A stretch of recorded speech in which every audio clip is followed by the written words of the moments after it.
And you're just in time for Business Glide, your go-to point on matters public policy analysis, business and economics at large. I'm yours truly, Richard Mwenja. Welcome to the conversation. With me today to dissect on the issues of the day is none other than East Africa's renowned public scholar and Kenya's most sought-after political analyst, the biggest export from Kega County, Herman Manyora. How are you doing today, sir? I'm wonderful. Aging gracefully by the day? We are Gen Z. Out of the way, let's get to the day's conversation on business matters. And the government is really talking much about implementing its austerity measures in public finance management. And a fortnight ago, we saw President Ruto outline some of those measures they are going to take so that we live within our means. But the question remains, if you look at some of the things such as cutting down the number of advisors by half, cutting down on the budget for the office of their spouses, the DP and the president's spouses, would you say that those are likely to remain political statements if implementation is not done? Looking at the history of President Ruto this far. Not Ruto, all of them. All of them. None of them means what they say. These austerity measures we have heard from Kibaki, from Uhurus, from Moi, it's nothing new. It's not Ruto, all of them are like that. They don't mean what they say. But for the first time, we are seeing IMF and our other partners pronounce themselves bigger on the need to guide Kenya towards a very fiscal prudence path. First of all, IMF has never done good to any country. Secondly, even where governments obey IMF, they only do so on paper. So, for example, Moi is going down because of corruption. So he is forced to check, to set the predecessor to EACC, you know, to show we have a body to fight corruption. So we retrench people. You know, this is what I'm sorry to use this word, stupid. I think we are very stupid people. So IMF tells you to retrench people. So you retrench people. Some people even lose their families. Some people die. I've given an example of somebody where I used to work, where somebody done retrenchment. You go home and you find it was kept secret. You go home and you find your wife has a letter and you have a letter. One of them collapsed and died. Yeah, retrenchment, you destabilize people.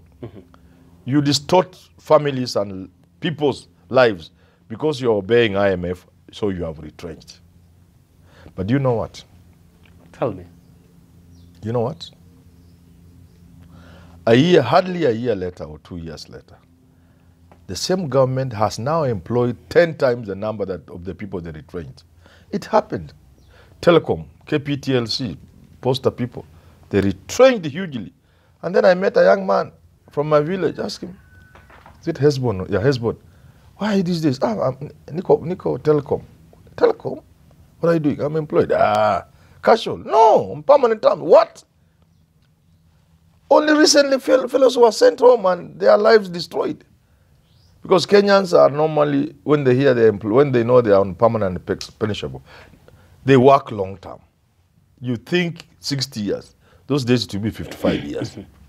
So people think retirement age. Then because IMF has said. But because you do not believe in it, you quickly employ, after you have convinced IMF you have retrenched. I'm telling you, these are useless measures. No, they don't believe in them. And I don't blame them. I'm saying it's not Ruto. All of them are like that. So part of the measures to streamline our public finance management and also to help us live within our means is the directive by the president towards the Public Service Ministry to freeze any further entry-level job opportunities. Another scam. And I tweeted about it. I don't know if you saw my tweet. I saw it, but do you foresee a situation whereby people are going to be employed using the Yes, now yes. You see, you purport to lock, you freeze employment, no employment. Then the courier comes up with a circular. No employment, except on a need basis. That window is what people now use. Now, because you are using that like a small window, the normal procedure of hiring the public service will not be followed.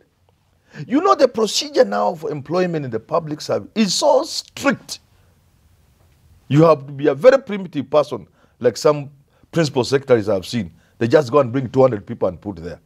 and say mutadu. But under normal procedure, you've seen KRA, you've seen NSF, they are taken to court. The public sector employment has been so well streamlined that there is a very serious element of fairness. The process is followed. But once you freeze, but open a small window, except in very needy case, that is where people now will use. And when they are bringing people through that window, all these processes and procedures will not be followed. So the deserving Kenyans who were queuing for interviews, who had applied for jobs that had been advertised for, those deserving Kenyans will no longer be considered. Instead, that window will allow other Kenyans who would not have qualified through this process. It is very sad, I'm telling you. It's extremely sad. On that particular subject, do you think the masses out here, a huge chunk of it is awoke like you are on that matter? Or in the near future they will? I have seen. When I tweeted, I could see the respondent and also other people also tweeted. People are aware. And let me tell you, we are going through difficult times. And I want to warn government and other people. If you try those games, these people will be frog marched from offices. Another massive demonstration could hit the roads? Let me tell you, over the years, when I've been teaching at the university, I have found it difficult until I stopped explaining. Somebody says, I have my son or my daughter, they were not called at university, why can't you organize for me? I tell them, with university, it is not possible. It is not possible. The only way you can fake your way through university is to steal the exams, which is what people used to do. But once the exams are out, nobody can help you to enter university. Unless I stopped explaining because nobody believes it. But you know why? If somebody entered university, that's why it has never happened.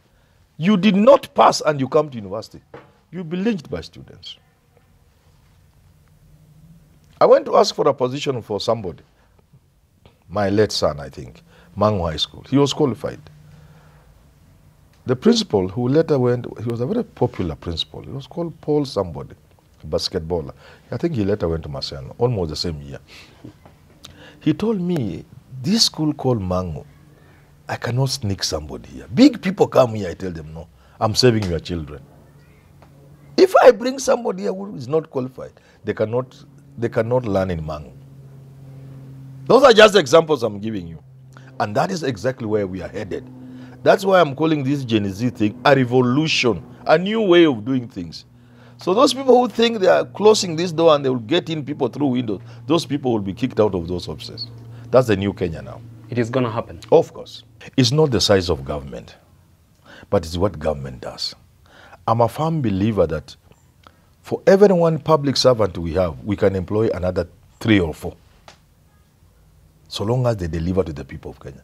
So this nonsense of freezing employment and retrenching doesn't make sense. Let's employ more Kenyans.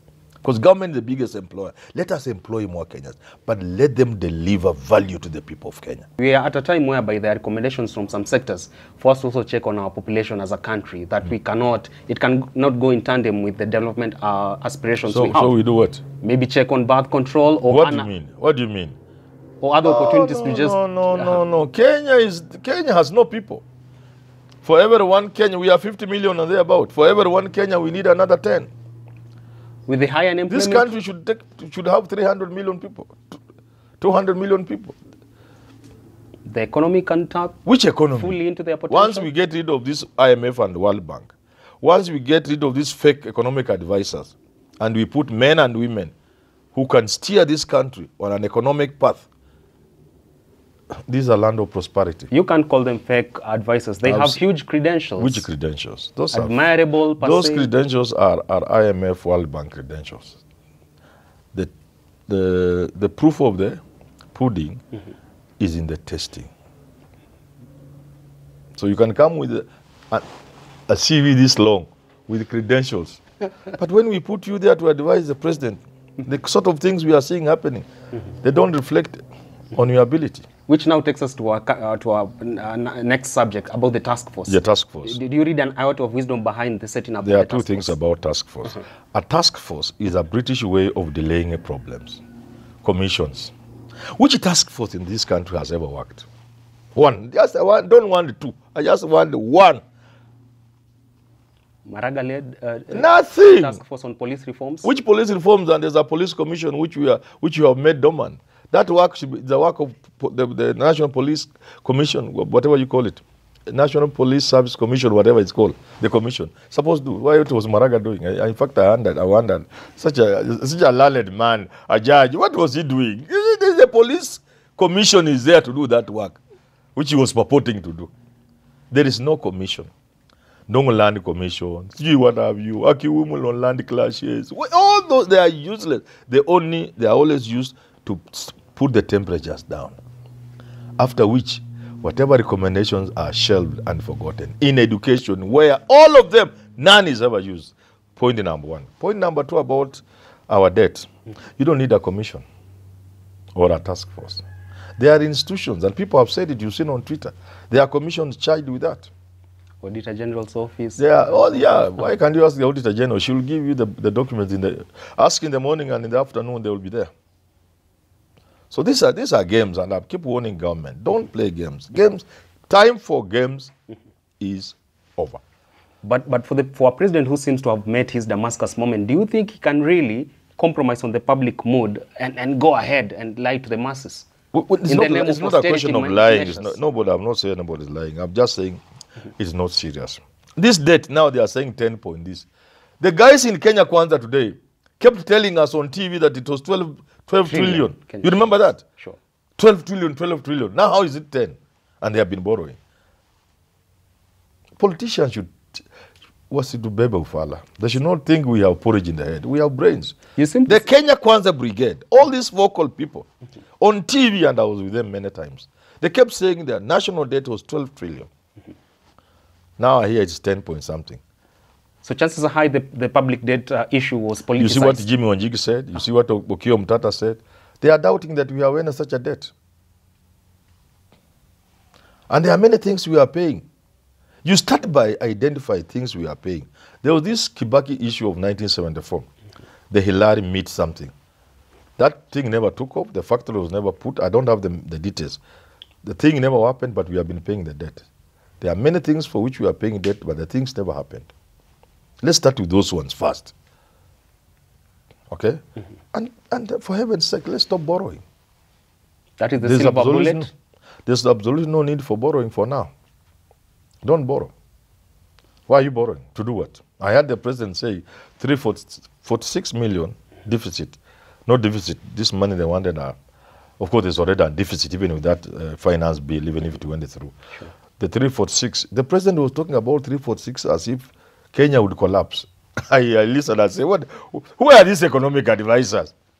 That if we didn't raise this 340 billion, this country was going to collapse. And the president has been repeating. He even said he was going now to be forced to borrow $1 trillion. Hiyo hesabu mimi kanishinda. Ulikuwa nataka 300 billion. 346 billion. Gen Z wamesema reject. So reject shingo upande. Sasa unataka kwenda kuborrow $1 trillion. 3 times what the bill was going to give you. And I heard him the other day talking about he will borrow 177 or whatever. Part of it, they will austerity measures. The other part, they will borrow. I have told you, my friend, the budget has a lot of useless things. And I know a little English. I may not speak it well, but I know a little English. There are a lot of useless things in the budget. And I've said this without hyperbole, because I mean it. I've said, if you take our budget, that part of expenditure, how much money we are putting on those budget lines, well summarized, and take to a good primary school in Nairobi, Langata West Primary School, Olympic Primary School, Nairobi Primary, Kangemi Primary. A primary school, not second. Did I say second? I said primary school. These days I hear JSSs, all this nonsense. Let's just say what we used to call primary schools. Not even an international one. No, local one. No. Yeah, Luombe primary Olympic, school.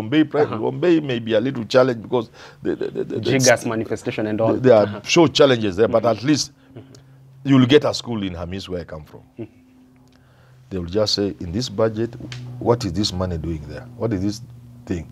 Towahi, primary school kids. Not an economist. And that's why I'm saying, which economist? Like the one seated That's what I'm across saying. you. When the president is belaboring the point, even young children are just wondering, what is the president talking about? Because they can see things in the budget that, for example, everybody mentions CDF. You need it for bursaries. Which bursary? You don't need to give any money to them. You just need to empower counties to do those things. Tap into the full potential of the devolved units. And at the end of the day, what we shall come to do in this country, whether we do it now or after the revolution, we will have to give Kenyans free education. Because the state of development in this country is such that Kenyans cannot afford to pay for education. So in other words, you are saying, so long as education is not free, you are saying only the children of the rich. We are going back where we were. That only those from rich families could access university education. That's where we are going now. And this country will not allow it.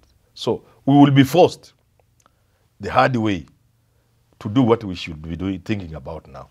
Putting into place measures to ensure in the next few years from now, we'll be able to offer free quality education and free quality health services to the people of this country. Yeah. Very lastly, what do you think is the silver bullet the president can tap into to bridge this trust deficit issue he's facing? People are treating his promises and directives with contempt. I've said it in my last video. What did I say? I just said, do certain things that will convince everybody you are serious. That's all. They don't have to be lofty or 100 of them. No. Just a single one could change. Just one or two. And just show that you are serious. Zero fake fertilizer in the market and people will believe him. You know, even if you brought even if you intend to bring good fertilizer and you have somebody like Linturias in charge of the ministry, it can't work. It's as simple as that. Perhaps take there Susan Akumicha. Look, well, now you are making things worse. Really? People of Trans Nzoia are watching. You are going after their own daughter. These are very good people. I've said they are very good people. But they are not meant to serve the country at that high level. Maybe Aisha Jomo? Those are very good people. But they cannot serve as cabinet secretaries. Ambassadors, PSS maybe? No, they are not in that category. There are small things they can do.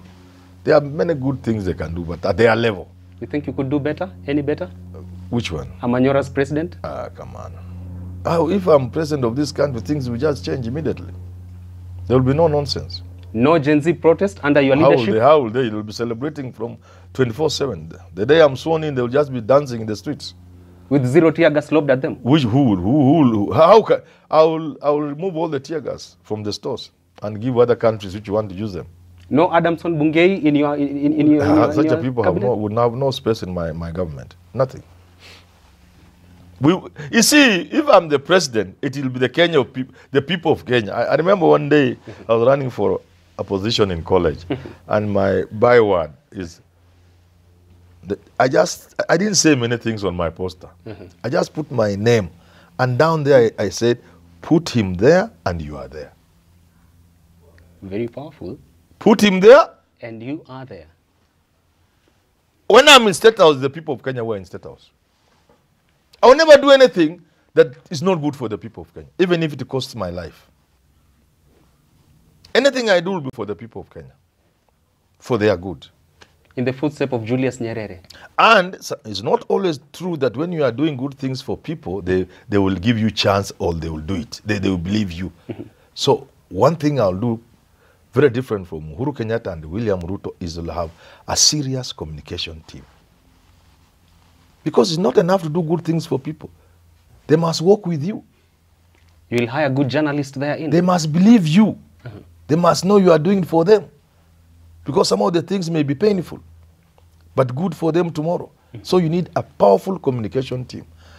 Not the suckers that the Ruto has at for government spokesperson might be watching this show. Isaac Mwaura. Mwaura is my friend. He knows, but he knows Manyora says. But you're proud of him. I'm proud of him, but not as a government spokesman. He can do better. Mwaura is a good man and is well educated. He can do many good jobs, but he's in the wrong place. I will not put such a people in places. My spokesman will be a person who is intelligent and does not need to be an apologist. If you try that to defend that which you should not be defending, I'll just call you and slap you and give you a letter to go home. When there's a disaster, they speak the truth to the masses. Yes, truth is always better. Something as People think PR is telling lies. No, PR is bringing the situation to be understood by everybody. If the police killed somebody, you don't say the police didn't kill somebody. You don't say somebody snatched a gun from the police. Then you should sack all those policemen. You don't say that. You explain circumstances. For example, if stones are being pelted, I saw a video and I thought it was manufactured. I saw from Robert Alai, I think, where a policeman is being beaten and then I thought it looked fake. But let's assume it is true. If a man like that shot the people, would you blame him? Iyo bunduki si bakora. It has bullets inside. So it is something you can explain. It's unfortunate because human life is something you should not consider. Think about moving. So, but there are circumstances when that can happen. So you don't defend it. You don't try to deny. You say it happened. These are the circumstances. We really regret. Mama kamka na mtoto bahari. But we can't even say we are going to take this policeman to court or to arrest him, despite what he did, because the police standing orders are clear. Up to a certain point, you should apply the force you have been authorized by law to use. So everybody thinks you have to lie, you have to defend, you have to apologize. No. Handle the situation as it is and share the information with the public. If, just finally. Sure. So that Maura does not say, I'm wrong. Yeah. I want them to be watching Sky News, BBC, Fox News, CNN. When something has happened, like there's some homicides, somebody's shooting, classroom students, whatever, people have been shot, look at the police report. When the sheriff, whatever, those guys with that tough uniform, they always start, what we do know now. What? We do know as of now. Oh, and they give you chronological events. And then they come after another hour or so. These are the new developments. The public begins to understand. And even where the government has acted out of step, the people can see. They don't approve of it, but they understand. A sense of remorse and yes, empathy. Oh, yeah. And the empathy means you even say, if I was in the place of this policeman, maybe even I would have released the bullet, unfortunate as it is. So the Mauras of this country think the only thing to do is to be apologetic, to tell lies, to defend the indefensible, and you come out bad. That's what I meant. Well, there you have it.